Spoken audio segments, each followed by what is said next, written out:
We're very excited today to really be focused on the beginner in agility. We love working with beginners in agility. We try to always remember what it was like to be a beginner in agility. So today, for today's presentation, we have myself, Sarah Fernandez-Lopez, and Esteban. Jennifer is off at a trial this weekend. All right, everybody says hi. We've got thumbs up, we've got hearts, we've got sound, we've got video. So I think we're ready to get started. So we wanted to take today to really talk to beginners in agility. And by beginners in agility, we really mean a pretty big spectrum of people. People who are thinking about doing agility, people who are teaching the obstacles right now, people who are learning beginning handling, people who are in novice, people who are in open, people even who are in excellent and they're struggling. Really, if you feel like you're a beginner, you'll get something out of this presentation. And even if you don't feel like a beginner, you'll still get something out of this presentation. So really, these are concepts for training, but we really wanted to talk to the beginners specifically tonight. So we put that right there in the title. Mm-hmm. Yeah, I think these are really important concepts, and I wanted to bring them up right from the start because I'd been doing agility and we were doing dog training for years before we'd even heard of some of these words and phrases, if you can imagine that, being in agility for years. And so you're going to see some things on here, and I think we did list them out in the email. So if people saw the email, so yes. If you saw them in the email, you may have seen some things on there that you don't recognize and that you don't know. We're going to go through them point by point and give you very concrete examples of what you can do in your own training to bring these concepts into your training. It may be that you train with very experienced people who have had multiple dogs, or instructors who actually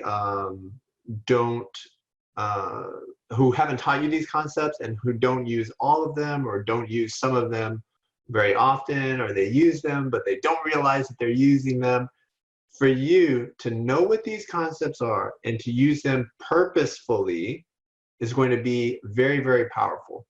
Okay, and you're going to be able to get better a lot faster. If I had known all this stuff from the start, I don't think we would have spent a year and a half stuck in open, for example, which is the intermediate level of agility in the American Kennel Club, the AKC. Yeah, and on Facebook we had a comment. Somebody said they're teaching beginners, and it's been a while. And that's another great. That's another great thing, right? Anytime you are instructing beginners, it's always good to kind of put yourself back in that mindset and remember all the things that you know that beginners don't know. And so this will give you some ideas to take back to your students as well. Yeah, like with so many things in agility.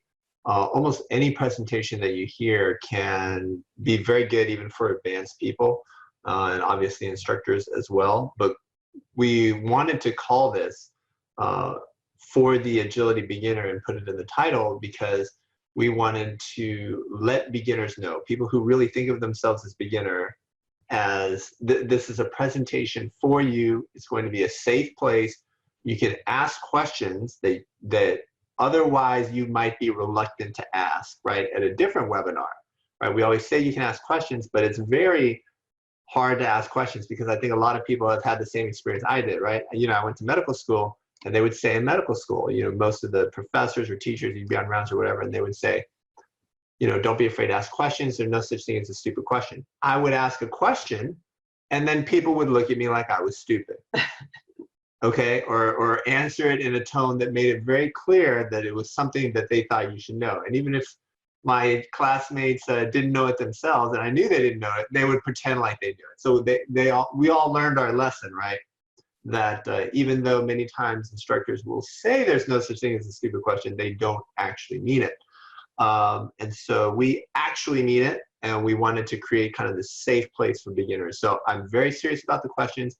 If you have any questions, if something is confusing, if you're not sure why we used one word instead of another word, little itty bitty details, go ahead and put it in there. We're going to get to all of those questions. If not during the presentation, then definitely afterward. But this is for you guys. This is a chance to clear up confusion, lack of knowledge, things that maybe some of you had for years. And that's the benefit of being here live, is that you can ask those questions and we can immediately tell you. Yeah. All righty. So we are going to start with our first training concept. And that is single criterion. So what we mean by this is that in all of your training, you should be thinking about how you can really hone in on one thing that you're asking your dog to do. And this is especially true when you are teaching something new. So one great example that I have, because it happens so much, is start lines. So many people, their start lines are not super solid. And then they want to do their agility handling, they want to do their weekly class, and they go out and they ask their dog to sit, and their dog kind of half sits or breaks or something like that, and they continue on and do the sequence, or they're trying to work on their start, but they're also trying to work on handling. And really what you want to do is decide in your head, okay, today am I working on my start line? In which case, if he breaks, I'm gonna go back and fix it. Even if I lose my turn, even if I don't get to do the sequence, I'm working on the start, and that's what I'm focused on. Or am I focused on the handling? In which case, we don't want to let our dogs break, so we can do things like have a helper hold our dog, or start the sequence with the hand and collar if the sequence allows you to do that. Things like that. And so really deciding what is it that I'm working on. This also happens with drop bars, right? Are you working on jumping, or are you working on handling? A lot of times we will move bars low so that we can get in our handling work and not worry about bars, and we will do jump training as a separate, what's the word I'm looking for? Session. Yeah. Yes. No, and I want to be clear on dropped bars. In my opinion, and with dogs who drop bars a lot, so you're purposefully addressing dropped bars, you should always be working on drop bars. So even if you're working on something else, if a drop bar happens, you have to stop and address that bar. You don't want to have sessions, because the dog doesn't understand this. You don't want to say, well, Monday through Wednesday, we are, working on our drop bars, and Thursday and Friday, they can drop all the bars they want. And as long as they do it right, we're not going to do anything about it. We're not going to ask them to reattempt. We're going to reward them normally. That's not the appropriate thing. That's not what she's talking about. She's talking about lowering the bars. Sometimes I will remove the bars depending on the dog's height and level, and then they can't knock it, right? So what happens if I'm working dog walks? Let's say I got a dog, I'm working with dog walks, and I put a jump at the end of the dog walk, okay, 20 feet. And my dog does a beautiful running dog walk, right? I mark it, and then they jump and they knock that bar. Okay, now I'm in a pickle, right? Because I want to jackpot and really reward the great dog walk they did. But now they messed up the jump, so I probably shouldn't do that, because we can't reinforce them dropping the bar. So now you've lost the opportunity to reward a really great dog walk, right? And so in order to reduce the risk of that happening, I'm going to take that bar, and instead of 24-inch bar, I'm going to drop it all the way down to 12 inches. Sometimes I'll drop it down to 8 inches. And as I just mentioned, sometimes I won't put any bar in there at all, because that is the best way to ensure my dog's not going to drop the bar. This way I still have the value of the jump out there, of doing another obstacle after the dog walk before I reward the dog, right? And this is another training principle. You can't always in practice reward every single dog walk. You have to put on a variable schedule, which means you're only going to reward maybe 2/3 of your dog walks, even if they're all perfect. So this way they're resilient when they go to the trial. Remember, the trial, you're not giving them a reward after every single dog walk. You kind of are, as part of a behavior chain. We'll talk about that, by rewarding them, by letting them queuing the next obstacle, essentially. But you're not giving them that direct food toy reward, right? So a lot of you are having problems. Your dog does pretty good in practice, and then they do terrible at trials, right?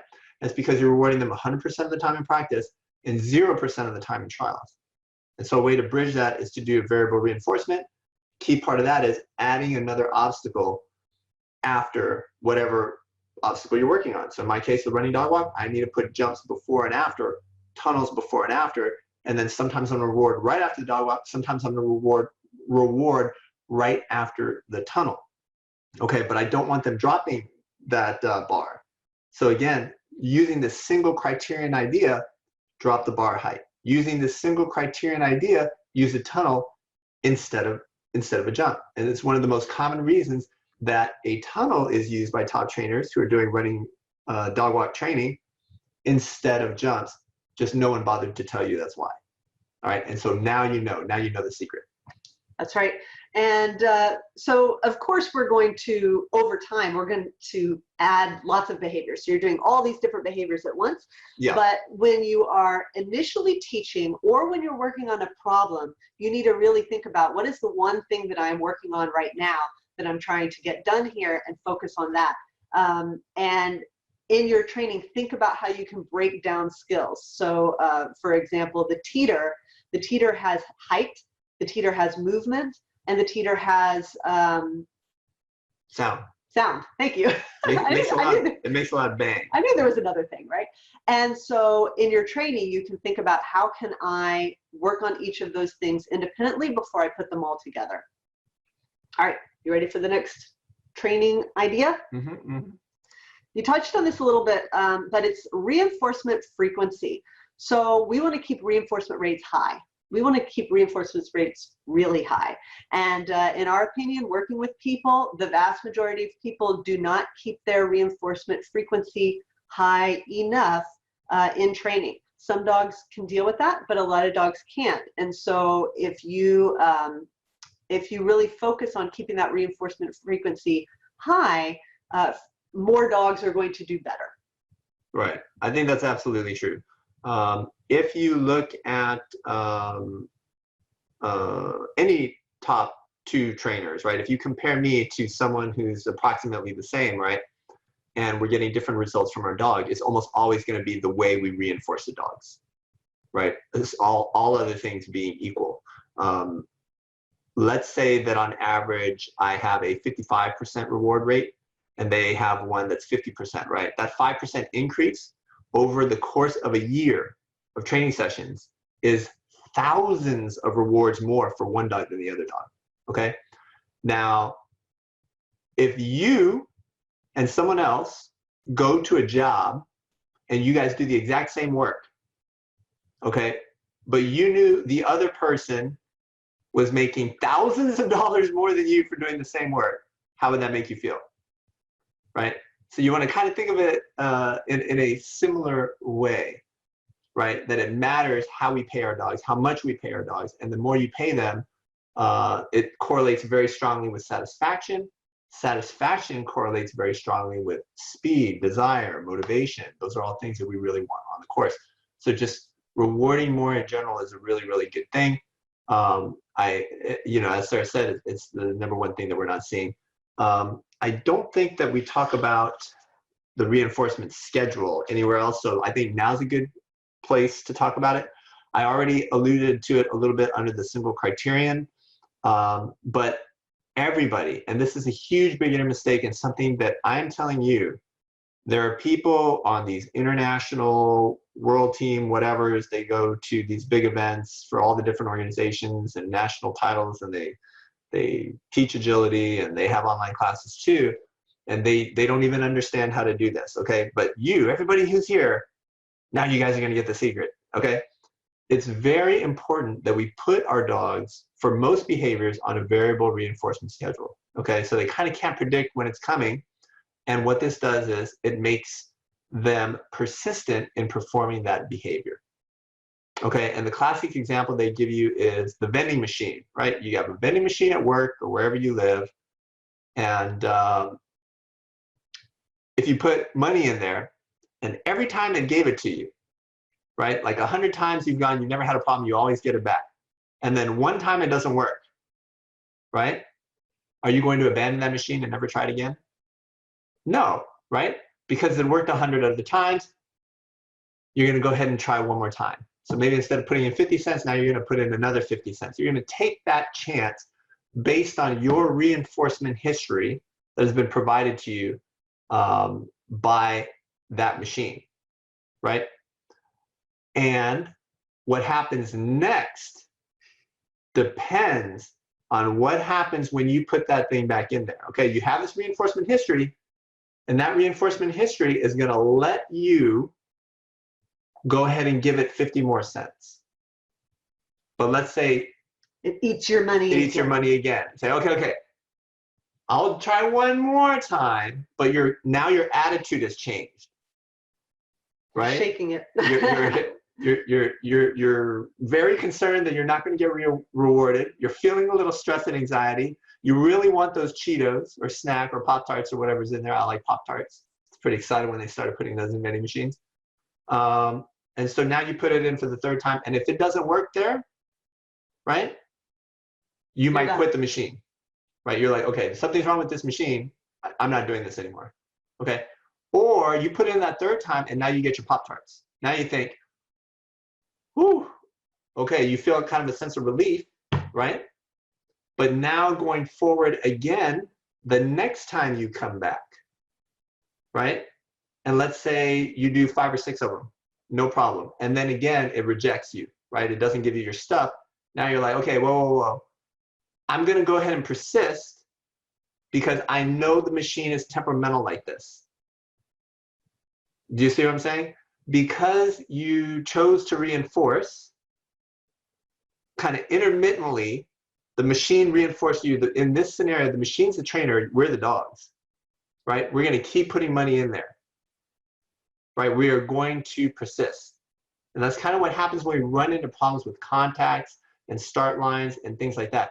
We put broken contacts, broken start lines on this intermittent variable reinforcement schedule, which causes the bad behavior to persist, right? So the dogs continue to do it, and it makes it even harder to fix, right? When it would be much more clear if we were always rewarding for the same thing.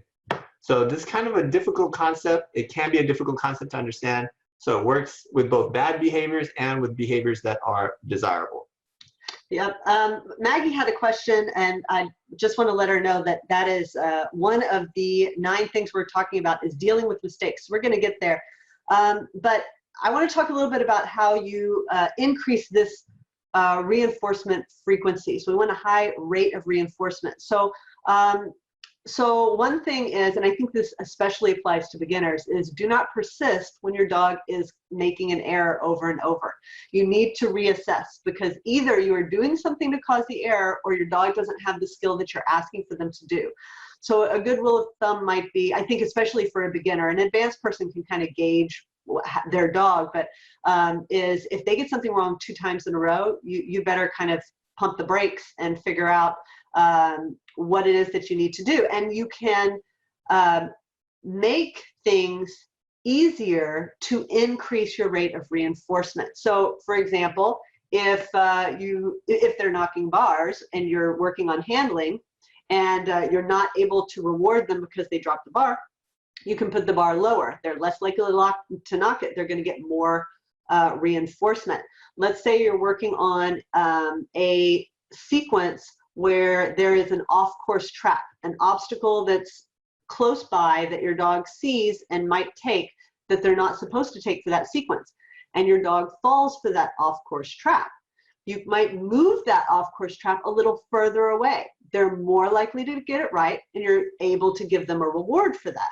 So these are ways that we can increase the reward by asking for slightly easier things from our dog. One very, very important thing, though, especially when it comes to handling, is we don't want to make it easy by changing what we're doing. We don't want to build lots of handling in that we don't want to use later on. We want to instead make the environment easier for our dogs by moving obstacles around, changing spacing, changing jump heights, things like that. I think Esteban is writing something. So don't change your handling, change the setup to make it more likely that your dog is right, giving you more opportunities to reward. Yeah, so if you're teaching something and you immediately mess up 3 times, you're now 0 for 3, right? Let's say you do a 5 obstacle sequence. So your dog does 5 obstacles and they get the 5th one wrong, right? You don't reward. And then they do it again, does 5 more, don't reward. 5 more, don't reward. 15 obstacles now without a reward, right? And you're 0 for 3 for opportunity for reward. So that's a session that I think you need to stop and then you need to adjust. Or I will show you this cool chart that I just wrote up here. this might be too hard to see, right? Yeah. So at the top here, we Right. have X, X, 1, that's obstacle 1, obstacle 2, obstacle 3, obstacle 4, obstacle 5, and I have X and X. So someone was asking, well, what do we do about rewarding longer sequences when you're no longer doing one behavior, right? Because everything I'm talking about sounds great if you're teaching the dog to sit. You have one behavior and you're going to reward or not reward. But what do we do if we only ever reward after number 5, right? They have to do the whole sequence, 1, 2, 3, 4, 5, right? So 5. You can never reward after number 2. Your instructor is going to look at you funny, like, hey, why are you rewarding after 2? We're doing a 5 obstacle sequence. So number 1, I don't care what the instructor is doing, I will randomly reward anything that's good. Let's say number 2 is a tough weave pull entry. I will throw in a reward there and reward after number 2 instead of waiting and always rewarding at number 5. So that's number 1, okay? So it's okay if people look at you weird. It's people almost never reward too much, okay? People always reward not enough, okay? So, but let's say we're very good students and we only listen, or we always listen and we only going to reward after number 5, right? And they keep messing it up. How are we going to get the reinforcement rate up? That's what people are asking. Same thing in a trial situation, right? You can't reward your dog until they do the whole course. Well, how are we going to get our reinforcement rate up? Is it always going to be 0 every time they mess up? What if I mess up the entire weekend, 6 runs, and they go 0 for 6? Now they've got 6 runs with no reinforcement. That's what these X's are, before and after. These are your pre-run routines and your post-run routines. And what they should consist of are these simple behaviors. So, for example, with my dog, I'll take her on leash out of her crate and go to the start line, right? We wait in line with a bunch of other dogs. It's about to be our turn. We're the next dog to go into the ring. When the other dog is about halfway through the course, I'll look at my dog. My dog will look at me. I will say yes, because I'm rewarding the eye contact. So eye contact, that is the first behavior. That's the first X you see here in this behavior chain. Eye contact. I say yes, and then I say get it, which is the reward for that eye contact. Now she's tugging. She's tugging. The other dog finishes. They're on leash. And I go in, dragging her in there, or letting her drag me in there, still tugging, right? So we've got that one behavior. And then I can say thank you, which is my release cue. When I say thank you, they're supposed to let go of the toy. So she lets go of the toy. That's my second X. That's my second X. She's now done my second behavior, which is releasing the toy. And so I say, get it, or yes, get it. If I want to use my verbal marker, yes, I say get it. That rewards her letting go of the toy. So now we've got that second X in there. Where are we? We've got that second X in there, okay? Now I tug, tug, tug, take her to the start line, and I ask her to sit, right? And for me, I guess we can make that another X. So that'll be the third X, the sit. And then I take the leash off, and then I lead out, and I say over, and that's obstacle number 1, and then we go and do all our obstacles. Now I finish my run, and what is this X over here? As soon as she's done with the last jump, I turn to her and I stick my hand up. But I stick it out low, kind of by my thigh. Stick my hand out there. And she's supposed to go nose touch it. So she goes, finishes a jump, and she runs right for my hand and hits it with her nose. And I say, yes. And then I get my other hand up and I move it over and I let her jump up for this one, and she jumps and gives it another one. That's the second X. So now we're at the bottom of the chain, right? Everybody see that? Now I've got 2 nose touches. Now we go over to where her leash is, and I clip it, and I look at her, and she looks at me. There's the eye contact. I mark that. I say, get it. That's the third X. And now I'm tugging with her. So let's say she went in the ring, and we messed up all these obstacles in between. But guess what she got? She got the 3 rewards over here. She got the 3 rewards over here. She still ended up getting 6 rewards. And so if we look at 6 plus 5 discrete behaviors, and there's going to be more than just the obstacles, right? Because when you get on a teeter and there's a front cross and all that, there's actually more behaviors than number of obstacles, right? Our dogs do many, many different behaviors.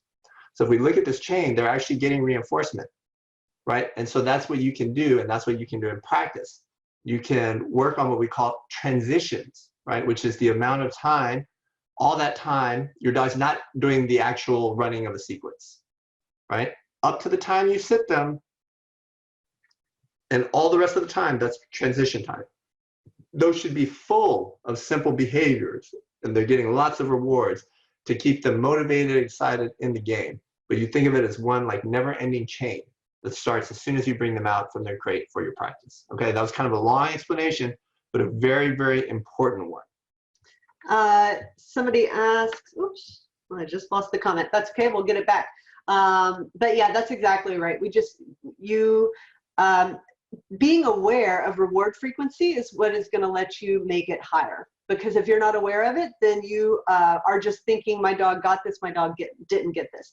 When you're aware of it, you think, okay, my dog didn't get this. I need to do something, and I need to ask for anything that I can reward to keep my dog, excited and motivated and playing this game with me before I attempt the next thing. And then that's how you're going to keep that reinforcement rate up. Okay, we're going to go back to the screen here. Okay, the question was, do you use a leash that is also something she can tug on? We don't use like the big fluffy like toy ones, but I use a regular nylon round leash. Right, but and I tie 2 knots in it near the handle, about maybe 8 to 10 inches apart. And they can chew on the knot or in between the knot, and I can hold the knot. There's lots of different things. I typically use a 6-foot leash. I'll use as short as a 4-foot one. With a smaller dog, I would use a longer leash. Yeah. All right, next idea here is jackpots, otherwise known as differential rewards. I think it's less about the jackpots and more about the differential reward system. I'll let Sarah talk about that, because there is controversy, at least in the behavioral psychology side, as to how effective jackpots actually are.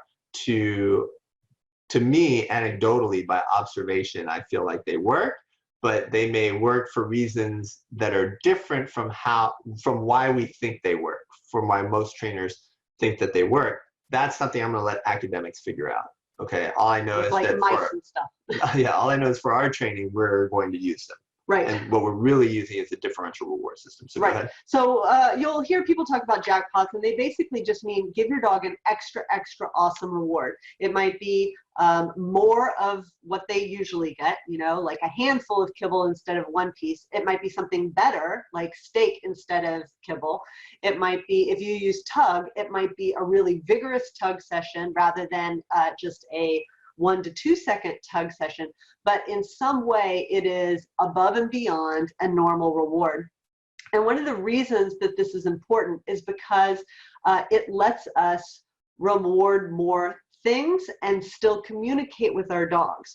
So if your dog does a behavior, but it's not like the best ever, but it's pretty good, you can still reward that. And what is that going to do? It's going to increase our rate of reinforcement because we're rewarding more things.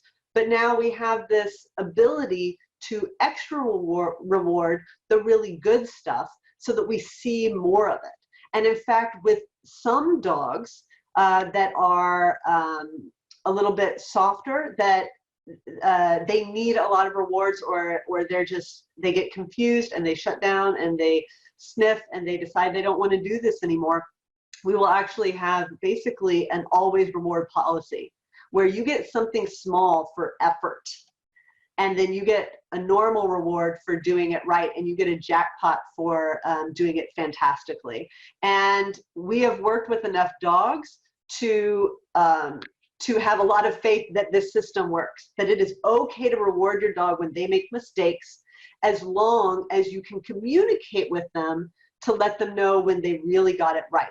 Because the most important thing here is the communication. As long as your dog knows that this is not really what we're looking for and this is definitely what we're looking for, how they know it is less important. So if you can communicate, if you can keep them happy and engaged and in the game by always rewarding, even if it is small, and then still get the performance that you want by rewarding larger when it's fantastic, then you're going to get to where you want to go with a happier dog. So this is a key, an absolute key for dogs that have less drive or are less confident and you're looking to speed them up and improve their attitude in training. Mm-hmm. All righty. And that actually leads right into dealing with mistakes, because one of the ways that we will deal with mistakes is what I call a micro pause. So again, it's all about communication. We just need our dog to know that it wasn't right. We don't actually have to punish them or purposely punish them. We just need to communicate. We need just enough to let them know that wasn't right. We're going to do something else. And so one of the ways that we will deal with the mistake is, so first of all, we don't punish mistakes. We just withhold the reward. So we're not actively telling the dog that they did something bad. They just know that they didn't get it right because they didn't get the reward. But how about those dogs that they don't get the reward? One time they don't get the reward and they're like, I'm done. You know, I can't deal with this world, right? That's where we have a micro pause, and it is literally a 1 second pause to let them know that it was wrong, and then I still give them the reward. So with my Border Collie venture, when he was young, he did not like to make mistakes. It really concerned him when he didn't get something right, you know, more than one time in a row. And so I started doing this where if he did something, if he didn't get a sequence or whatever, let's start with what happens when he got it right. If we're doing a sequence, he does it right. He's at the end of the run. I'm throwing the toy out in front on his line. It magically appears right in front of his nose. I say, get it. He grabs it. He brings it to me, and we tug and we play, and all's right with the world, right? Now let's say that he dropped a bar or bypassed a jump that he was supposed to take. I stop running. He cues into me. There's like a half-second pause, and then I say, get it, and I present his reward. And I have given him a cue. The cue is get it, and he obliges by chomping on the toy. I am not rewarding the mistake. I'm rewarding the fact that I said get it and he got it. Now he happens to like getting it, and he happens to like tugging. So he's like, for a half second, he's like, oh, I made a mistake. And then he's like, oh, yay, we're going to tug. And then we continue on. And this totally got him back in the game. And now he is a very resilient dog. He will work all day long. He can make mistake after mistake. I mean, I try not to do that, but you know, he can make mistake after mistake, and he's never going to quit. So it really, it doesn't have to be a forever thing, but it can be a really great way to transition a dog from having a confidence problem to being really confident in themselves. And I think that this is something that a lot of dogs move through this confidence continuum as they grow up. And so, you know, a lot of dogs are not going to start out confident because they're doing something new that they're not good at and they don't know yet. But as they learn, then they become confident over time, and then you can kind of wean them off of some of this. And that, again, goes back to one of the first things we talked about, not variable reinforcement, the variable rate, the intermittent. Yeah. Putting it on an intermittent schedule. You can do that once you've kind of gotten that confidence from the dogs. So that's how we deal with mistakes. Yeah, go ahead. Go for it. So now, some of you smart people out there are like, wait, but what happens if we have a mistake in the course, like my dog flies off the A-frame? What am I going to do then? I think that's a good place to put in a micropause. There needs to be something. So let's say your dog jumps off the A-frame. They just go up, over, and they don't do the stop performance, 2 on, 2 off, or whatever your stop performance is. They just go on. There needs to be some kind of disruption, interruption of the behavior chain, okay? We should probably talk about what a behavior chain is. So a behavior chain is the idea that a behavior, a series of behaviors in a row, is reinforced by the behavior that comes after it, right? You sit, okay, good job. Now we're going to do the first jump. Oh, you did the first jump right? All right, we're going to do the second one. You did that right? Now we're going to do the teeter. Now we're going to do the weaves. Every success leads to the next obstacle until you get to the ultimate success at the end, which is that primary reinforcer of food or play, praise, everything that you're allowed to do outside of the ring. So we build these chains, and we start with one behavior, and then it's 2 behaviors, and then 3 behaviors, and then we build the chain out to about 18 obstacles, and we put in a couple extra behaviors in the beginning, a couple extra behaviors at the end, and now you've got your ideal agility performance, okay? But what happens if your dog messes up in the middle of the chain? Like, what do? If you ignore it, with most dogs, with some dogs, it's like the vending machine. 100 times, right, you've gotten the stuff, and this one time it didn't work. And if the next time it works again, and it works for the next 100 times, that means you're 200 out of 201. It was just that one time. So there's some dogs, they fly off, and you go on, it's not a problem. You guys have done so much practice, so much reinforcement for doing the right thing in trials. Even though they messed up this one time, they're not going to do the wrong thing again. This one miss that you reinforce by letting them go on and queuing the next obstacle isn't going to hurt you. Okay, everybody's seen dogs like this, right? They make a mistake, they break a start line, no big deal. I had a border collie like this, right? Once I retrained it, like maybe she broke like one time, and then the next time I didn't do anything special. I let her finish that run, and she didn't try and break again. But we have other dogs. You let them go one time. The next time, they're going to do it again because you told them it was okay. And again, and again, and again. Now you've got a problem. Okay, now you have a problem. And then you try and fix it, and then you let them go again. Now you put it on an intermittent variable reinforcement schedule, and it's never going away. Lifetime management, okay, done by you. And so most dogs, I'm telling you, need some kind of disruption. That's where the micro pause, this little pause, can come in. So they miss the A-frame, just stop. You stop. You're not moving, so you're not cueing the next obstacle. And they're like, hey, what's going on? Even if they take the next obstacle, right? Because in the old days, your instructor used to say, oh, well, they're going to take the next obstacle anyway. Yeah, they're taking it. They can take 5 more. I don't care. But I'm not cueing it. I'm not playing the game with them anymore. There's been a disruption. They know it right away. They're like, uh-oh, we're not playing this game together anymore. Something's gone wrong. They're going to come back to you, or you can call them to you. Then you go on, okay? Then in the future, they're going to say, okay, something happened before this thing that I don't want to have happen again because the game got interrupted, okay?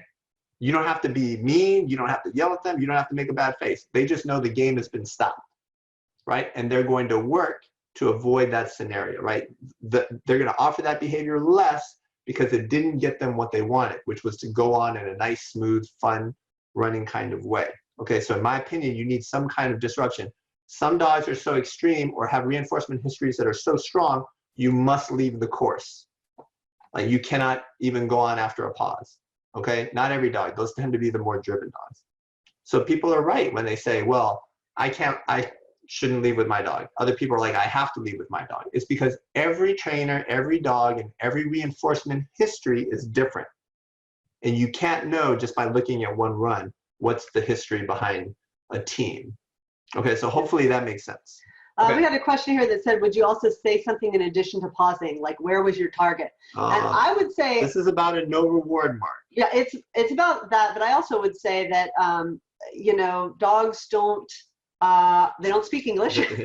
So I feel like a lot of times handlers do that. It's almost they're almost talking out their process, and I think sometimes people do it for the audience's benefit. Like, oh, you know, where was that A-frame? Like, he normally gets it, everybody. He normally gets it. Everybody like, calm down. Yeah, calm down. Okay. I'm still a good trainer. Right. I saw it. I saw him miss it. I saw him miss it. Right. But I think for the dog, the pause is all you need. Like someone said, they know instantly, oh man, that's not right. And let me contrast it to what I think a lot of people end up doing, whether or not they use a no reward mark.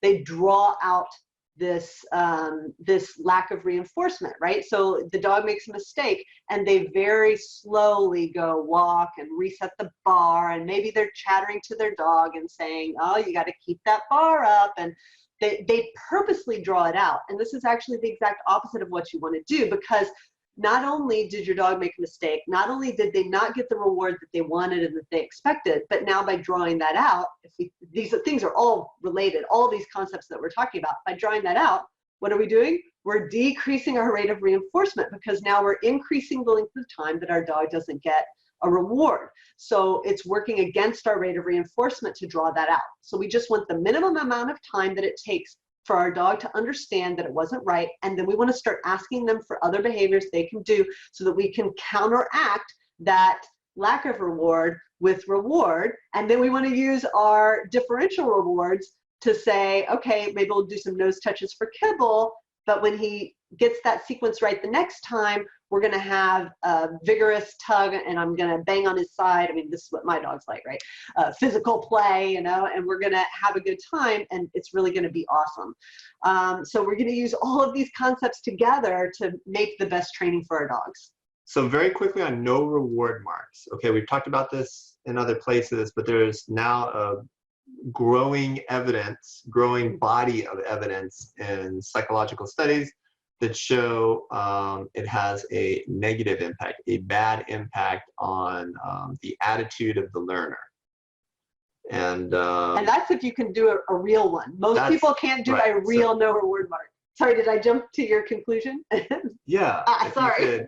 Let me talk to you. So the study that's relevant to dogs is they took a bunch of dogs and they taught them to do some trick with like a hula hoop, right? And for no reward mark, if the dog made a mistake, they played a piano note, ding, like that. So it's neutral. It was not a person's voice, right? Nobody made a face, nothing. They just played a sound if they were wrong and they played a different sound if they were right, okay? And then that was one group. And then the other group, no reward mark. No musical note. They only got stuff when they got it right. And if they didn't get it right, they didn't get anything. But nobody said anything. No noises were made. There was no other marker. No reward mark.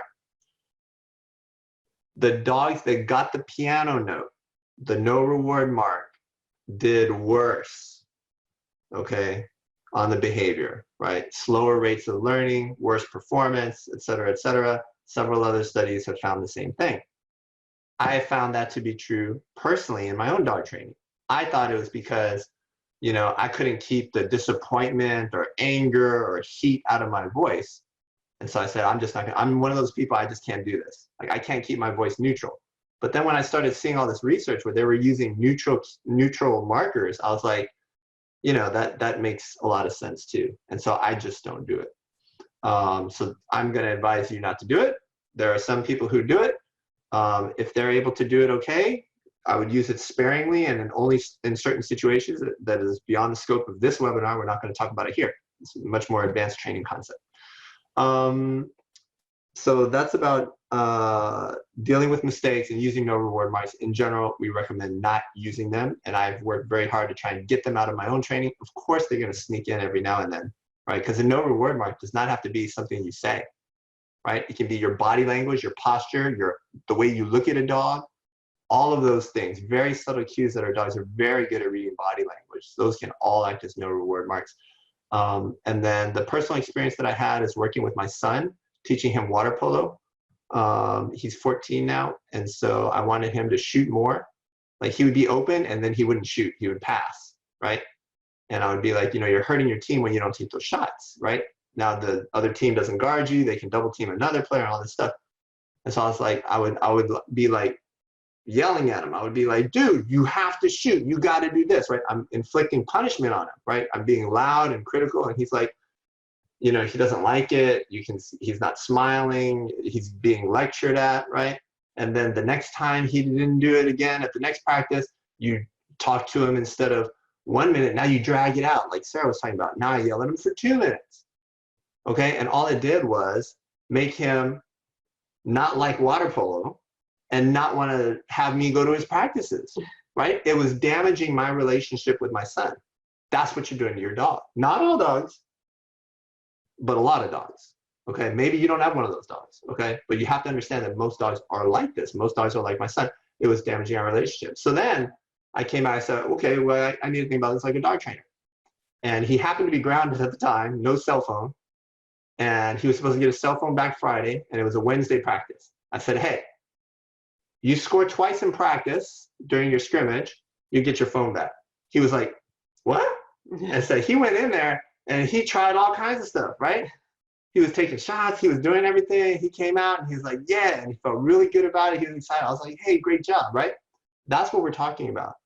Working on positive reinforcement rather than inflicting punishment to get what we want, because there's some kind of relationship between how we reward or punish and the relationship between the subject and the person doing the rewarding or the punishing, okay? And so it's very true with people, and I found it to be very true with dogs.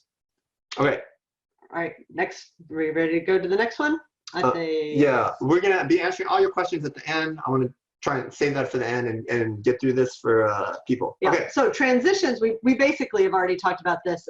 We jumped the gun a little bit. Like I said, these are all related, but transitions are super important, and the vast majority of people are not doing transitions well. They take too long, they take the energy out of the dog, they don't use them to increase the rate of reward. So we want high intensity transitions.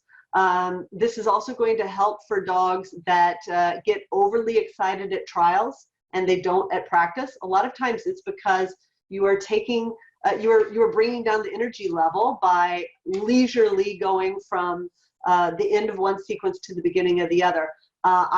When I'm done with a sequence, I jog back for the next attempt. You want to keep that interval short, and you want to keep it high intensity, and you want to build in more rewards into your transitions. Even if they get the sequence wrong. So let's go back to our picture here.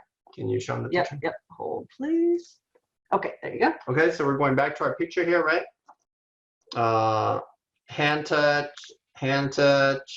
or the sit. Obstacle 1, 2, 3, 4, 5. They mess up 5. They still get a reward here. I ask them to down, they get a reward. We run a couple feet together. Now we're going back to the start line. I do a hand touch, they get a reward. Sarah's jogging, so we're jogging back to the start line. I put it on my hand again, that's another hand touch, another reward. Come over here, another hand touch, that's another reward. And then I have them sit, and then they get another treat. So look, even though they messed up this and they didn't get the reward after 5, they got 1, 2, 3, 4, 5, 6 rewards, right? This is the transition. This is all the transition. This is all the stuff that's not the sequence. Does everybody see that? Okay, so now if I have a dog, let's say I have 2 dogs. One dog, they both mess up. Both dogs mess up. They can't get the sequence right. But one dog has a trainer who understands and rewards other behaviors during the transition. Okay, that dog gets 6 rewards. They like their trainer. The other one gets nothing. They go back, sit again. They don't get anything for the sit, and then they got to try again. Right?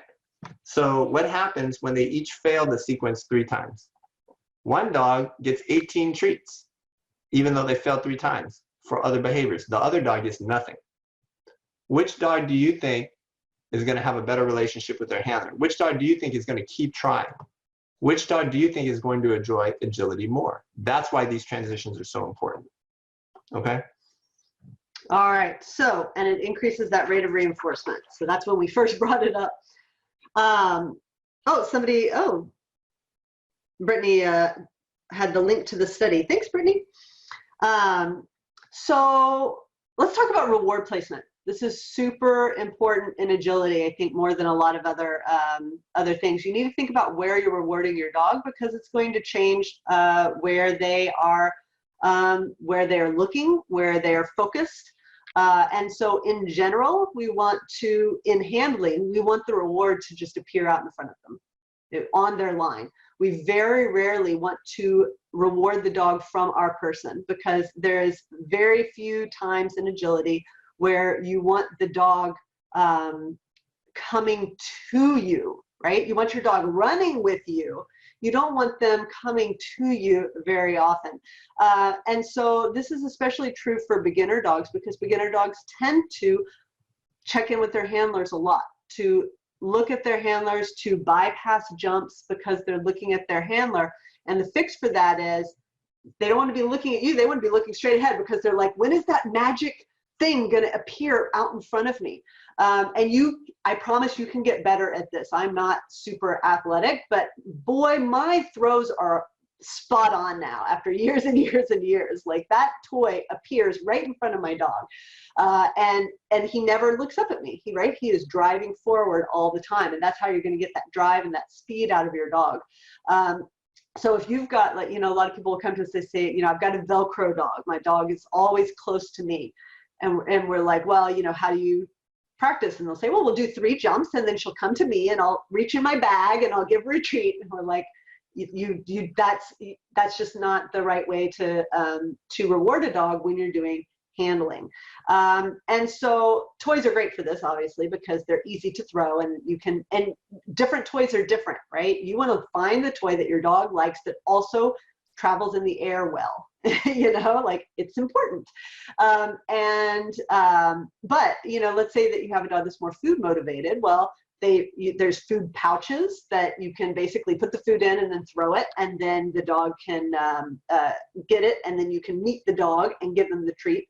Like, at that point, they've already got the focus down the line. They're already heading for it, and then you can come up to them and give them the treat.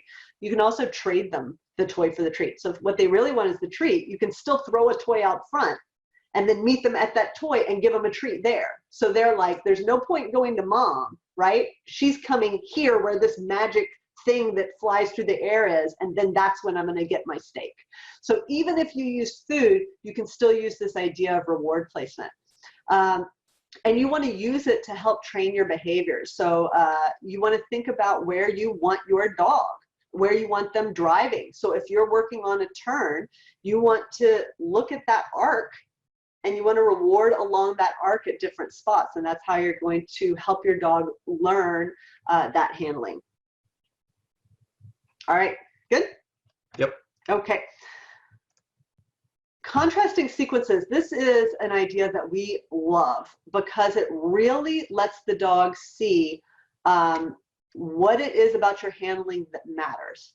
We think that it's obvious, but to the dog, it might not be. So let's take something simple to explain, like acceleration versus deceleration. Let's say you have 3 jumps in a row, and sometimes you want them to take all 3, and sometimes you want them to take 2 and wrap back to you, right?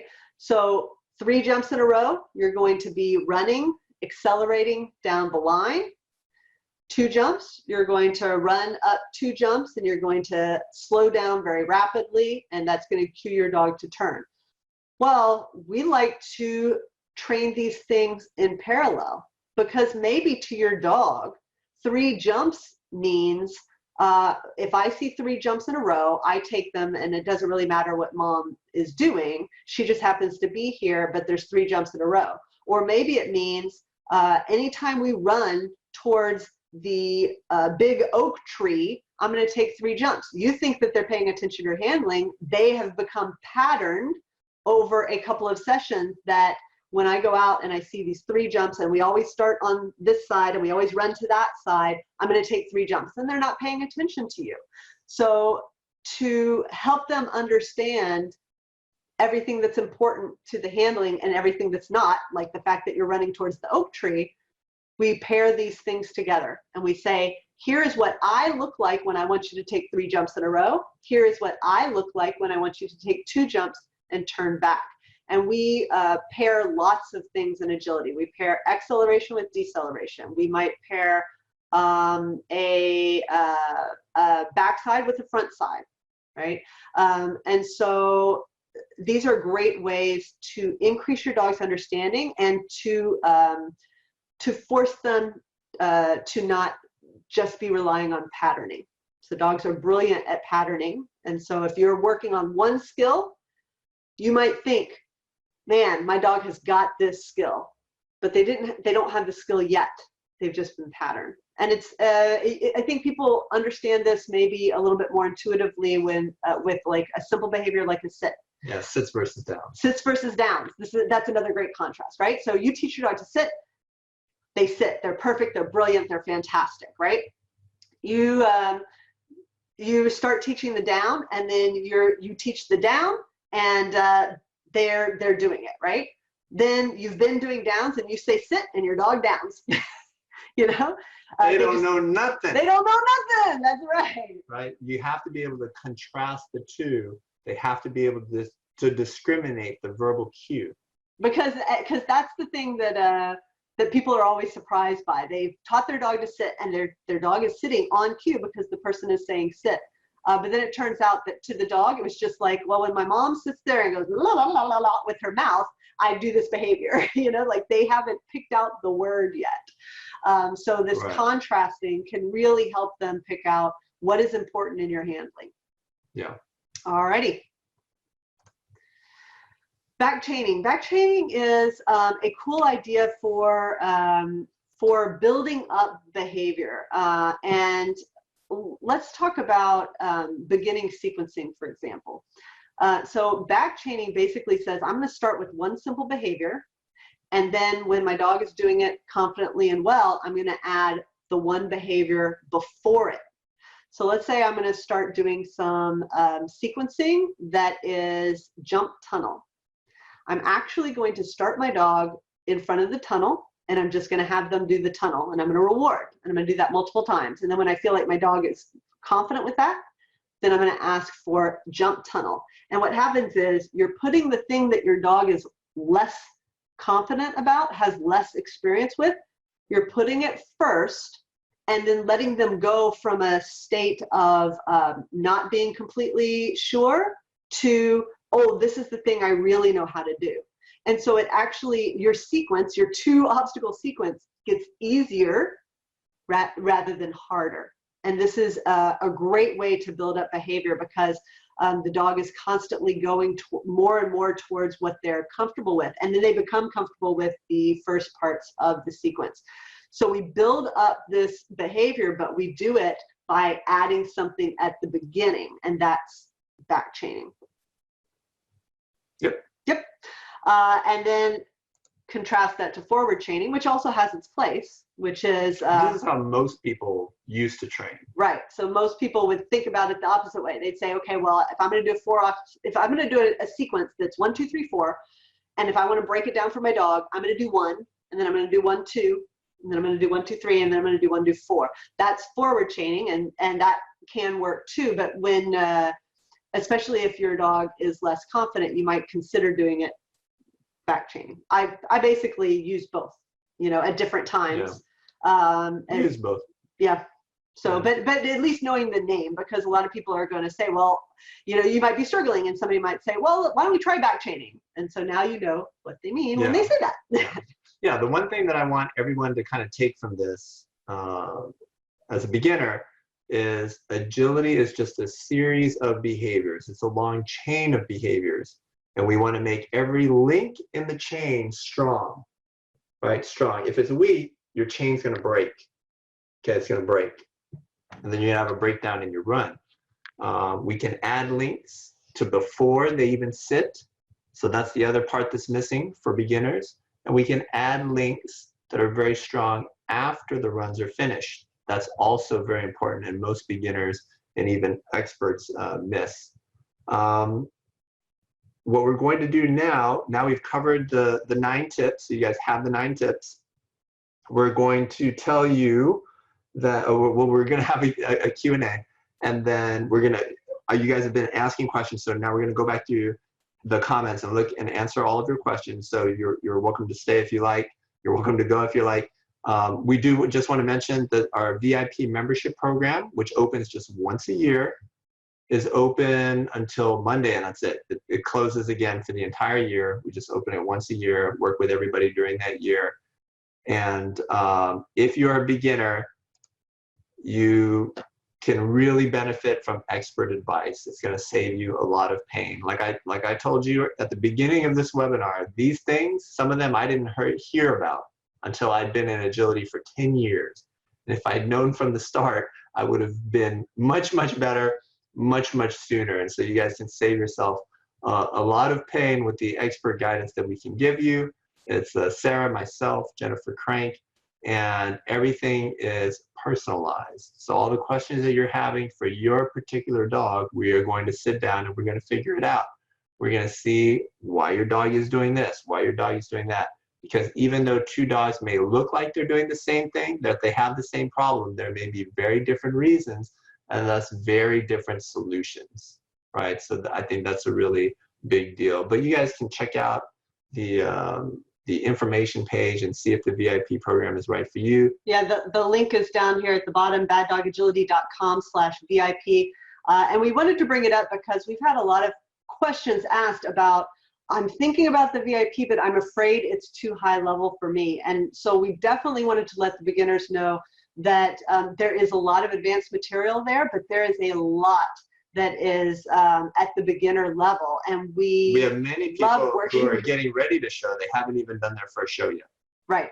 And this is a quote from one of our VIP members. She's been with us 2 years, and she said that she didn't have formal training before Bad Dog Agility. And so then she joined our VIP program, and she actually just today got her International Agility Champion title in UKI and her International Win Agility Champion title. So these are the highest level titles in the international class at UKI, which is an organization here in the United States. And she's done the vast majority of that work online, you know, through our program. So we work with a lot of beginners, and we are adding more beginning level structured courses to the VIP. So handling and obstacles. We'll teach you how to do all your maneuvers, show you exactly how to do it, look at you doing it. And all the obstacles as well from the start. And I think especially when you are just beginning to trial, I think having us review some of your trial video is super helpful, because you haven't yet developed your eye to be able to figure out why mistakes are happening. And mistakes are going to happen when you're first starting out in agility. And so we can help identify whether it was your handling or whether there's a gap in understanding on your dog's part. And then we can point you to the exact resources that you need to fix that problem. Yeah, that was one of my frustrations when I was a beginner. Like, I had all these questions, but if you stayed behind after class and then you talked to the instructor for 15-20 minutes, you know, like, you're using all their time. And you know, sometimes your classmates don't like that, or people think you're monopolizing and all this stuff. And I had to go to all these different seminars and read all these books and DVDs and courses and all this stuff. But we've done all of that, found the best of the best. We work with a lot of other trainers. We're very growth mindset, so we're very familiar with everything that everybody's doing, and we can help you out with all of that stuff. All right. Okay, so back to Q&A. Q&A. So now we're going to start going through questions. Can we start over here, please? Yes. Okay, so Allison wants to know, how do you move from a food reward to a toy reward, especially if the dog isn't half excited about a toy as they are with food? There are several different strategies you can use, but yeah, I mean, there's several different strategies you can use. The two that I like are not just using a toy, but being able to tug with the toy. So you want to bring out some of that prey drive in your dog. This is harder to do with dogs that are already inhibited or they're already adults. For example, we have had several nice border collies who come visit us for training. Even the ones that are as young as 2.5 years old, if they've been out there with a herding trainer for the sport of herding, they have strong inhibitions on things like tugging, okay? Because I guess they don't want them chewing on sheep, but they're very reluctant to chew on things, right? And it's a lot harder to bring out the tug drive, right? They just don't believe that they can do this, right? So obviously, not obviously, but I highly suspect that there's been some type of positive punishment for that kind of behavior. And they can't, or they have a harder time in their mind distinguishing when it's okay to bite and pull on things hard and when it's not okay to bite and pull things on really hard, because furry toys and furry sheep look very similar. Okay, so, but I like tugging for bringing out the natural prey drive. And the other strategy you can use is having them go and retrieve the toy as just another part of the behavior chain. So you jump, tunnel, weave, pick up the toy, bring the toy to me, now I give you food. I even taught the Rottweiler, bring the toy to me, tug with me really good for 5 seconds, then you get it. And if she would let go early before I gave the cue, she just wouldn't get the food. So she learned she had to tug, and she had to tug hard and make it look like a good show and start growling and make it look really good for the cameras. And then I would mark it, I would say yes, and then I would give her bowl of food. So it just becomes another trick. So, you know, you can either bring out the natural instinct or you can teach it as an actual behavior. And then you can use toys, bean bags, or whatever that they have to go and chase. And this way they won't be so clingy and handler oriented. Okay. I had a student one time that put peanut butter on his tug toy and threw it.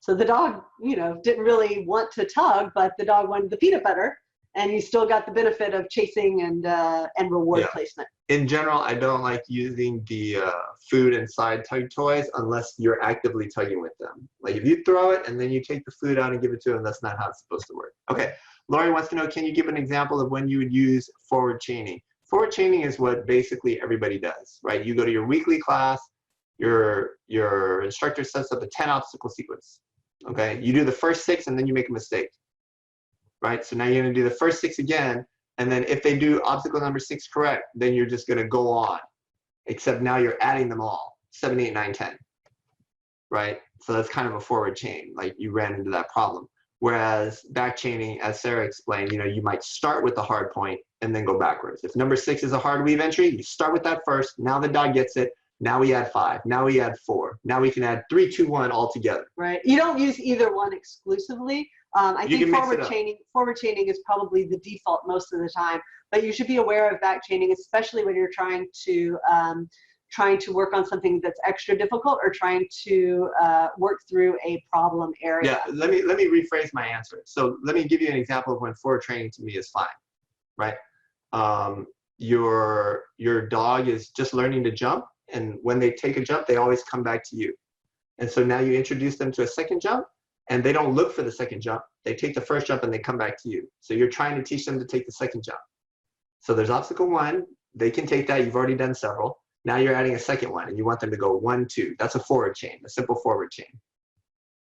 Okay, and with practice, they're gonna learn, oh, stop coming in, I might as well go out over here because I'm never getting the reward after 1 now. Now I have to go take 2. That's the example of a classic forward chain. Neither obstacle is really harder than the other. You know what I mean? So, okay, now go back over here. Yeah, okay. All right, we're just going through the Facebook comments. Okay, so we talked about those. Okay. So somebody said, is it okay to do a running start in competition? I think in general, I mean. So the answer is yes. If you want to do a running start, yes. If you don't need a start line stay, then no, you don't have to make them stay. You can just do a running start. But agility is very hard, and as you get to the higher levels, you're going to want to have the ability to have your dog wait at the start line while you go lead out. It's going to give you a bigger advantage. So then it makes sense to teach them from the start. Now, you don't have to. You can just hold them by the collar or the chest every time when they're a novice and then teach it to them later. So this is what I did with one of my border collies. For 2 years, I didn't teach her a start line. 2 years. No, actually, okay, so I taught her a start line, but I never used it in agility. Every agility class we went to, I asked the instructor or my classmate or Sarah to hold her. Every single obstacle, every single sequence. I didn't hold her, or I would hold her, but I would let someone else hold her if I want to lead out. And then on the side, away from agility, I taught the start line, but I never mixed the two. Then about 2 weeks before her first show, then I mixed the two, right? And she did it beautiful, no problems. Okay, so you don't need a start line to do agility. You can have someone hold your dog. You can hold your dog yourself in trials, okay?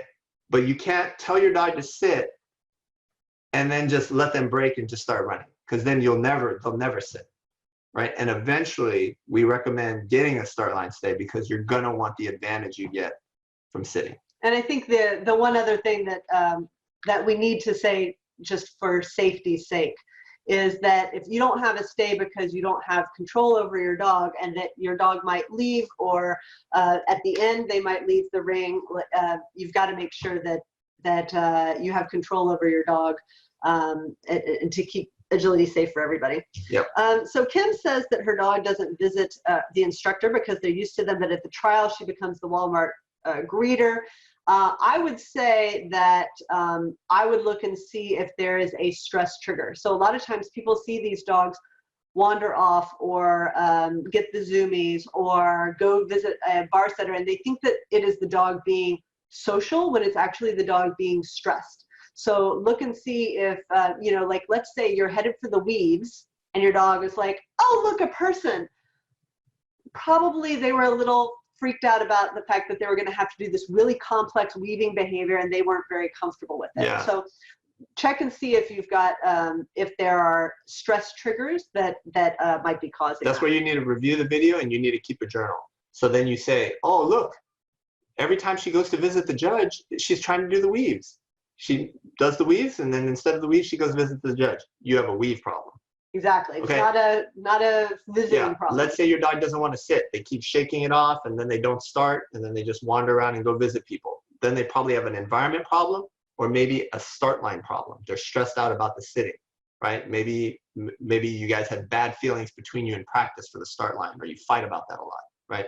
So that's causing stress. So you have to figure out what the source of the behavior is. First, you got to make sure that you're identifying the correct behavior. Even dogs that look happy and are wagging their tail can be under a lot of stress, and they're doing that to try and escape the stress. Okay? Right, exactly. Okay, let's see. Maureen says, one of her dogs has a hard time holding her start line stay. A down at the start line works great in practice, but she usually will not do it down in a trial. Do you recommend picking her up when she will not down? I have rules about that. So if you're going to leave the course, okay, you have to leave the course in a way that is not punishing for the dog. You're just taking something away. You're not adding something to the dog, like a lot of anger toward the dog. So when I had to retrain many dogs, right, that were not mine, but I had to retrain other people's dogs. And when you run with them in the ring and then you leave, I would call them, they would come and we would leave, but they would be happy. They would be wagging their tails. I would be smiling, or I would joke with somebody as I was leaving the ring. And people are like, don't you have to be mean to the dog? Right? How are they going to know they did something wrong? Don't you have to punish them? Right? So a lot of people think, man, if I could, I should probably hit them if the judge wasn't looking. Then they would never do that again. Right? But that doesn't work. Right? We know that doesn't work, at least very well. Right? It creates a lot of bad feelings in the relationship. Right? That's punishing. So we try to avoid punishment. All we're doing to the dog right here is saying, we're going to leave. And like, that goes, you can't do the really, really fun stuff. We're going to do this stuff here. It could be fun too. You might be happy, but it's not as good as that other stuff that you wanted to do. Which is just another way of saying differential reward. Differential right? reward. Running the course is the jackpot. That's what they want to do. Hopefully that's what they want to do. Leaving the ring, even if you don't make it negative, is a, you know, far second, right? You don't have to make it bad. It's just not good. Yeah. So to answer your question, does the dog need to be picked up or not? It depends. The other thing is, if you're going to leave the ring with your dog, you have to make sure you've already done that in practice. So they know what it means. Yeah, exactly. So I'll tell you what a lot of even very experienced trainers do, people who are teachers. In practice, when their dog breaks, they get up, they move, they make them sit again. And they make them sit again and again and again and again until the dog gives up and then they sit, right? That's practice, right? But they're not leaving. So here's the difference. If my dog, my experienced dog breaks, that's it. Their turn's over. I'm not asking them to sit again. It's done. I'm getting the next dog out. They're going back to the crate, back to the car. One chance. Their turn is over. Do you understand the difference? That's why my dog never breaks. Okay? They don't break in trials. They don't break in practice, ever. But if you're that person, you always give your dog another chance, another chance, another chance, another chance in practice. And then you go to the trial and you say, well, you didn't do it here. Now I'm going to walk you off. Again, there's bad feelings, right? You change the rules. How come in practice you always give me another chance, and in the trial you're not giving me another chance? You know what? I don't want to work with you anymore, right? So we have to be very careful, right? You have to have proofed and trained to a very high level in practice and introduce the concept of you don't get your reward, right? I'm not going to be mean about it. I'm not mean to her. You're just, this turn is over. Sorry. You know, I got to go work with this other dog. Okay? All right. Suzanne asked about, we were talking about the no reward marks, and she said, well, what about, we've heard other people talk about this, shaming the bar. So when the bar falls, yelling at the bar. Bad bar. Bad, and you hit the ground with the bar. Yeah. Bad bar, bad bar. we actually tried it for a little bit with one of our barn I know that I did with some dog. And then and the dog's like, what the? And they don't like it, but it did not help with the bar frequency. So the difference between me and other people is I keep data. Like I keep notes and I count bars and all that stuff. And I said, okay, I did something. And then did we see an improvement or not? No improvement. And my dog now was scared of stuff, right? Exactly. They were scared when I came near them. They were scared when I carried stuff. I was like, okay, this is garbage. Yeah. This is garbage, right? People do it because they think, well, I'm not yelling at the dog. I'm yelling at the bar. But you're still creating a scary environment for the That's dog. right. It's not a place that they want to be. And it's kind of like, you know, when you think about. Well, look, I'm going to give you a good example here, and then you're never going to do it again, okay? Let's say that you have a friend, and they live in a very bad family where the father's an alcoholic, okay? It's bad if the dad beats your friend, okay? But it's not any better if the dad beats the mom but doesn't beat your friend. Your friend still suffers the same trauma. Do you understand? Your friend's not getting beat. The dog is not getting beat. The stick is getting beat. The bar or the ground is getting beat, right? But the dog is still witnessing it, and it's having a bad effect on them. And I've observed that firsthand in my own experience. So we don't do it, and we don't recommend doing it for anybody. Yep. Okay, that's as clear as I can be about that. All right. Okay. Okay, Brittany already sent you guys the study. Yep. On the transition, you mean keep doing the sequence without a break? No. The transition is just all the stuff that happens Between repetitions. Yeah, before and after your run. So let's say you try a sequence twice. Everything you do in between the sequence is just called a transition. Transition is just like a definition. It's just like a definition. Okay. It's dead time, basically. Like let's say, yeah. Let's say, every time you went to the bathroom, that's going to the bathroom. That's like your training, your sequence. Like you're sitting on the toilet. And then all the walking to the bathroom and from the bathroom during the day, that's the transition. What are you doing when you're walking to the potty? And Okay. I think with the transitions, one of the important things is people have a tendency, so the human knows what the sequence is, right? So the human sometimes will feel like, well, we're done with that. And now we're walking over here and we're doing something new.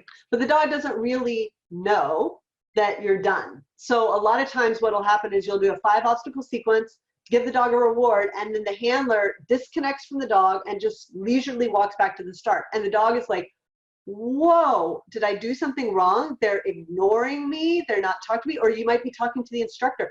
And I think people don't realize how punishing it is to the dog to ignore them.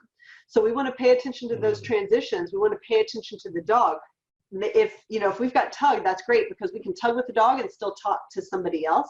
But we don't want to just disconnect, walk back, reconnect, and go. We need that transition to be more of a positive experience, and then that brings our reward rate up.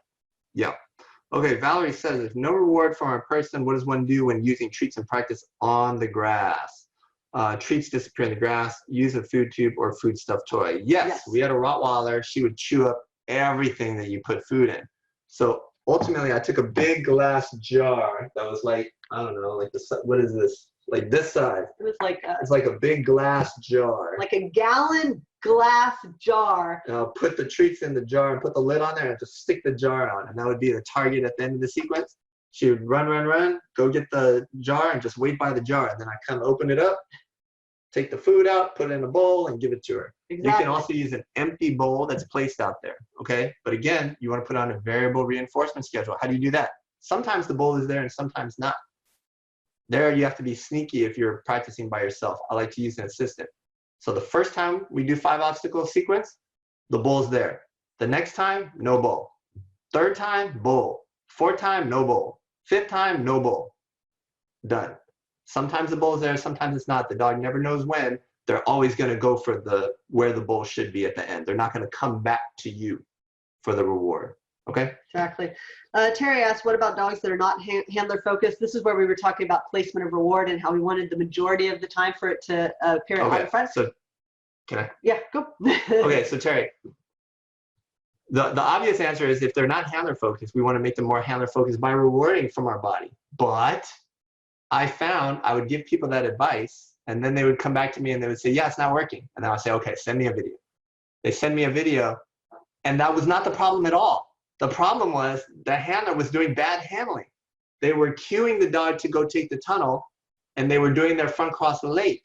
And then the dog would go in the tunnel, and the handler would say, no, but I did my front cross. The dog's not responding. They're not handler focused, but their front cross was way too late. The dog already landed and everything. They were being very unfair to the dog. So the first thing, like if this is your problem and you're a VIP member, the first thing I'm gonna tell you is I'm gonna say, okay, I need you to send me a video where your dog is blowing you off, and we're gonna look at your handling. Because number one, we need to make sure it's not your handling. If it's your handling, we're gonna fix it, okay? Number two, we're gonna see if it's a specific obstacle. So a lot of dogs have high value for tunnels, but also if you've been doing a lot of weave pole work, the weave poles can really, it's like gravity. It can bend them around the course. So they go off course. They don't take the weaves, so you don't know they're going for the weaves, but they go for the weaves just for a moment, and then it changes their line, okay? So we gotta see if it's a specific obstacle. So handling, obstacle, and the third thing is stressing the environment, right? So dogs that go, they take 5 or 6 things before they come back to you. They are what we call positive stressors. They don't wander off and sniff, they keep going, but they are having the same kind of stress as someone who wanders off and goes and visits the judge or leaves the ring. So we gotta make sure it's not the environment. So once we go through all those things, then we see, is the dog really obstacle focused? Then we change the reward placement to fix that problem. And okay? it's a balancing act, right? Yeah. So like if you don't want your dog needs both. They need both. They need both. Exactly. Every single obstacle, they need both. Yes. They gotta watch your cues, hear your cues, and they also have to look at the obstacle. Yes. All dogs, every time. Yep. Every run a dog does, they're gonna be both obstacle focused and handler focused. So if you hear an instructor say, my dog is always obstacle focused, my dog is always handler focused, they're wrong. It's not true, it's not possible. It's impossible, right? You can't do agility that way. You gotta look where you're going, and you have to get instruction from the handler. But the balance can be off. But the balance can be off, balance. so you gotta work the balance. And for you beginners, if you have not had a chance to watch, Jennifer and I did a masterclass on 3 types of mistakes. You can go to runwithjoyinjune.com, or if you're on our mailing list, you should have gotten a link to it as well. But I'll type it in here. yeah, sure, go for it. That is one that would be really good for all beginners as well. And it kind of speaks to this idea of there are lots of different reasons that mistakes happen, and it's a little bit important to figure out what the reason is, because the fix is different. So if it is your dog's understanding, then you need to train them more. If it was poor execution on your part, you need to get better at how you execute your handling. If it is a misunderstanding on your own part of where you need to be or what your timing should be, then we have to fix it in your own head. But those fixes are all different. And so that's why that's a really good presentation for you guys. Mm-hmm. All right, Marianne, where's the info to sign up? Okay, we already did that. Yep. Jude says, thank you for sharing. No problem. Okay, Shay wants to know, what do you do if your dog won't bring back the toy? We've been working on this for months. So for that dog, you have to teach them to retrieve. We have a whole thing that we work with our VIP members on the retrieve. So if, who wrote that? Like, it was Shay? Yes. Okay. I don't think, is Shay a VIP member? Okay, if you're a VIP member and you're watching this, you need to send me an email telling me, hey, my dog is running away with the toy and not bringing it back. And we will fix it. And we will fix it easily. Okay? It is easy to fix. And so we will go ahead and fix that. But basically what you're going to do is reward your dog in little itty bitty steps for bringing the toy back to you. So what I do is this: you can throw a toy, and when they go, here's the ball, it's rolling, right? They chase the ball, and right when they put it in their mouth, I click, and then I give them food or another toy. So I don't care what they do with the ball anymore. They could drop it, whatever. They can come back and get their reward. Then the next time, and I do that a bunch of times. Now, when I throw the toy, then the dog goes. Because I've been rewarding them, they're gonna naturally turn toward me just a little bit. As they turn, I click, and then I give them food or toy again. A second toy, a different toy, a better toy, okay? Mm-hmm. And so I just keep delaying the click until they bring it all the way to me. right? So 10 sessions later, 2 weeks later, now I wait. I throw the toy, they get it, they bring it all the way back, and now I put my hand out like this. And it's in their mouth, they touch my hand, I don't grab it and start tugging with them. No, I make them work. Now I click, and now I still give them my second toy, a different toy or food. And I do that a bunch of times. Then I do this, they touch it, and I move away. Now they got to go chase it. I make them chase me. Now my dog is begging. They got the toy and they're chasing me. I'm moving my hand away. Take it. I'm moving away. I'm running away from my dog and they're chasing me with the toy. That's how good this method is, okay? But I've just described to you the basic method and we'll help you do that, okay? And it'll work. Victoria asked about stop contacts. We did not talk about this here, but we are adding obstacle training to the VIP program in the next couple of months that will have some introductory how to teach stopped contacts. So she says her trainer only does running. What? I know, that's crazy. I don't know. Your trainer is the first trainer that I know of who teaches only running. Stop contacts are still very good.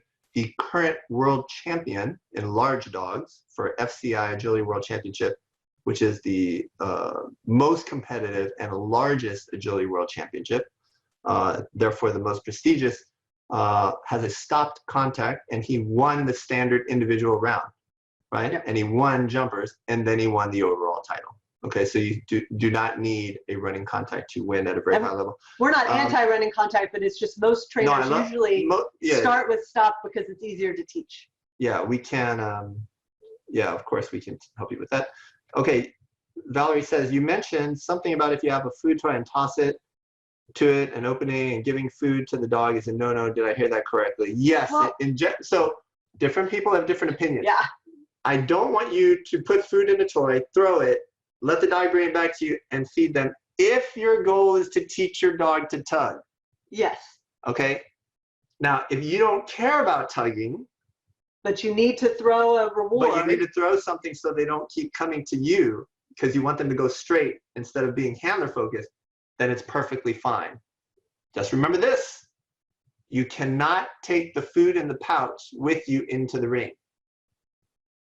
And the reason that those toys are tuggable and have pouches for food is to teach the dog to tug. So my preference is that you teach the dog to tug with the food in there because of the smell. Tug, tug, tug, tug, tug, tug, tug, tug. Never give them food out of it. Just tug, tug, tug, tug, and then you take it away. And then you put less food and less food and less food and less food, and then one day there's no food. And then it's just the tug, the toy. Then you change that toy with a smaller toy and a smaller toy, and then part of your leash. And now you can tug with the leash, both before and after the run. So you have to have a goal. What's your goal? Now, if your goal is not to tug on the leash, yeah, go ahead, take the food out and give it to the dog. But if your goal is to teach your dog to tug on a toy, don't do that. Don't do that, all right? Laura says that her dog started to scratch at the start line. She thought it was stress, but she's not sure how to fix it. There's a lot of things that go into the stress of the dog at the trial. So you need to look at your crate to crate routine and everything that happens from the time you get your dog out of the crate till they start, and then from the end all the way back to the crate. And you need to have a predictable routine for your dog, and that will help with stress. You can also walk them around the environment so they get used to it. That can help with stress. You also need to look and see if you are putting stress into your start line routine, because in practice, your dog messes up their sit a lot, and you're like, sit, you know, or you don't reward it very often. So all of these things go into that, that stress. Yeah, your start line should be on a randomized schedule. So for my experienced dogs, they get rewarded about 1 out of every 4 or 1 out of every 5. That means they don't even take the first jump. They just get an immediate treat for sitting. Yeah, exactly. And once you start sequencing, think about how many times you ask your dog to sit, you lead out, and you reward them without having them do any obstacles. For most people, it's almost never. They are like, my sit is taught. I'm not rewarding it anymore because I'm not I'm not doing sits right now, I'm doing handling. And that goes back to the very, very, very first thing that we talked about, the single criteria. And this is why we use holders and wrapping our dog around a cone and things like that at the start is if we want to do handling, we don't always want to spend all of that time doing this sit. But when we ask for a sit, we need to sometimes reward it. And most people don't. So every 5 times, I reward 1 sit. Joy asked how to handle the transition when your trainer is talking to you. If your dog tugs, that's fantastic because my dog is he's just attached to this toy and I'm talking. For food, the #1 thing I like to use is eye contact. Okay. Like the dog eye contact. Yeah. I don't look at the dog. So this is actually a skill because some dogs will only look at you if you're looking at them. So one of the things that you need to teach early on, once they're looking in your eyes and you're rewarding. So they look at, okay, so you look at me. Right? And then I reward, right? Now I'm gonna look away, and right when I look away, I know she's still looking at me, even though I can't see her. I know she's still looking. So right away I go, yes, and then I reward, and I look. And then I look away, and now I wait 1 second, and then I say yes, and then I reward. I know she's probably still looking at me, right? And then I make it random, 5 seconds, 2 seconds, 1 second. So now I'm talking to my instructor, and just every 5 or 6 seconds, I say yes. And then I just put the food down. I don't even look at the dog. I don't even look at her. I just put my hand down there with the treat. And then I just listen, She points over there, I say, I just say yes. And then I just put my hand down with the food. And I'm looking over here. And then every 3 seconds, and every once in a while, I throw in a back-to-back where I say, yes, treat. And then I say, yes, right away, treat. Otherwise, they start waiting. Again, you got to put on a variable schedule, but that's exactly how I do it. So you can teach your dog to stay right there, staring at you the whole time, if that's what you want from the dog. You can also teach them to down the whole time. They can sit the whole time. They can run to their crate and wait for you there. Whatever you want to teach them, you can do it. So just don't disconnect and ignore them. I think the other thing to realize is we're so patterned as humans to look at the person we're talking to, but you can tell your trainer up front, I am listening to you, but I'm paying attention to my dog. And then you can look at your dog while your instructor is talking to you and you can say, yes, okay, I understand. Okay, let's do it again. But always make sure that you're taking care of your dog. It's really the most important thing. If you lose your dog's confidence or if you create stress, that is going to do more harm than missing out on what your instructor is saying. But you can have it both ways. Okay, what do you recommend for environmental stress? You have to get them. Yeah, we basically covered that with the crate to crate and the. No, I just give the overall. Sure. For environmental stress, if you know it's for sure from the environment of the arena, you need to build value for that location. So what I like to say is IPO dogs, working dogs, police dogs, what they do when they're training them when they're young, they take them out to the training field with all the other dogs. And when it's their turn, they go and they play with them, but that's all they do. Play, play, play, they put them away. They work a couple other dogs, then they get the puppy out again. Play, play, play, they put them away. No obedience, no bite work, no tracking. They just play. And they do that 3 or 4 times, then they go home. They do that a couple times. Now, every time they get in the car and they go to this place, they're excited. They know they're going to play. Nobody's asking them to do hard stuff. They've built a lot of value for that environment. We don't do that for agility, but you should. Well, I mean, I do it, but most people don't do it. Okay, so that's why you need to go when it's not a trial that you're at, or your dog's not entered at that trial. Go there, take your dog, play, play, play, or treat, treat, treat by your car, right? So I'll have a session where I'll give them 50 treats, 3 or 4 minutes, 50 treats, 50 treats. Then put them in a crate. 30 minutes later, hour later, closer to the ring, 50 treats. Hour later, 50 treats. Hour later, 50 treats. Now I've spent a half day at the trial. I'm there 4 or 5 hours. They've gotten 200 treats at this place. You tell me, if your dog gets 200 treats at an agility trial, how are they going to feel about that environment? They're going to love it. Okay? And you ask them to do simple, easy things like look you in the eye. Okay? That's for in the environment. Do you know what this means? Carrie, what do you mean by BMOD? Like behavioral modification? Oh, okay, yeah. That's probably right. Yeah. So yeah, I mean, that's the bulk of what we're doing with people who have these issues, right? And that's why we wanted to cover all these things. Like this this webinar, we didn't teach you how to do a front cross. We didn't teach you how to do a running contact. We didn't tell you when a blind cross is better than a rear cross. That's all handling, that's all obstacles, but this is dog training. And this is what people need and they don't have. And I think for people who haven't looked at everything that the VIP is, there is training, but you also have access to us all the time for anything, for any dog training in the agility. And so whatever your problem is, you just let us know. And we either have the resources already ready to get you started down the right path, or we work with you directly and tell you exactly what we want you to do to get through that issue. So yes, if you're having issues with the soft dog, we would look at video, listen to your, basically take a history, to use a medical term, take a history of your dog and put you on the right path. Okay, Pat wants to know, Border Collie does weaves. Okay, your Border Collie knows how to do weaves, but in a trial, he'll go in after the second or third pull, like he doesn't want to slow down. He's just over the top. It excites him so much. What can I do to help him? Okay, so the first thing we're going to do, like she said, is take a history. We're going to figure out what's going on, okay? And what's going on may not be the reason you think is going on, right? You think it's because the dog's too excited. I may look at it and think, this trainer has not done enough to prepare this dog for trial. That's usually what it is. Okay, so the first thing I'm going to do is look at how you train. And I'm going to see what kind of proofing you do. We had a special Weave Challenge month for our VIP members, where we challenged them. We had people stand with an umbrella by the weave poles and open the umbrella when their dogs were coming through. Right? My dog couldn't do it. Kept popping out. As soon as my son opened the umbrella, the dog popped right out. Right? But that's the kind of proofing level. He would play a musical instrument. We would bang noises. It bothered some dogs, not other dogs. Right? In this case, for your dog, they have to slow down and collect to get into the weave poles. It may be that you reinforce them. When they do that and they miss, you just keep going. And the dog says, hey, that's much easier than slowing down and doing the weaves. Or they always get a second chance, and that second chance, they don't have the same speed because you call them back. And they always get it right. They think, hey, in trials, this is how we do it. In practice, it's different. But here, the rules are different. And the dog's outsmarting you.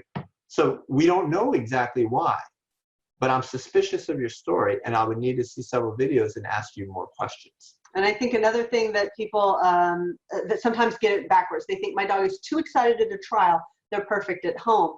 Well, maybe you need to get them more excited at home so that they can practice in that state so that they can be successful in the trial environment where they have that extra drive and excitement. So you have to find ways to make that. Instead of trying to take the edge off of them in competition, you need to find ways to up their excitement level at home, and that goes back to those transitions and keeping them excited and keeping them the energy level up in practice so that it's more similar to the energy level at trials. When you correct a dog in practice and you tire them out, their arousal level goes down. In the trial, it's really high. So they can do it low arousal, they can't do it high arousal. That may be part of the problem as well. So what can you do to help them? It depends. So the first thing you have to do is really figure out what's going on. Here's a question. I want everybody on Facebook to give a thumbs up if you think that the answer is yes. Is it normal for a 1.5-year-old Border Collie to be inconsistent? Let's see those thumbs up go all the way across. Yes, it is very normal. 1.5 is very, very young. If it's a boy, it's even more normal. Those boys take forever for their brains to grow. But yes, your dog is still very young, very inexperienced. And they will get better with training and time. Okay, I think we've got everything. Susan mentioned she hasn't been in agility for 12 years. Susan Weaver, a lot has changed. Agility is a very different sport, but one that you can do. The big difference between now and 12 years ago is there's all these great online courses. If not us, a couple other people have really good things too. And you can learn much more easily. You can also look at all our free resources and the free resources that other people have as well. Okay. If you have an obstacle. I think we got them all. She said, a new lab puppy is not real big on bringing it back. Oh, okay. Someone says they're confused. I looked back and found it was when we were talking about how their instructor only did running. And she was like, right, I know. Yeah, that's what she was giving.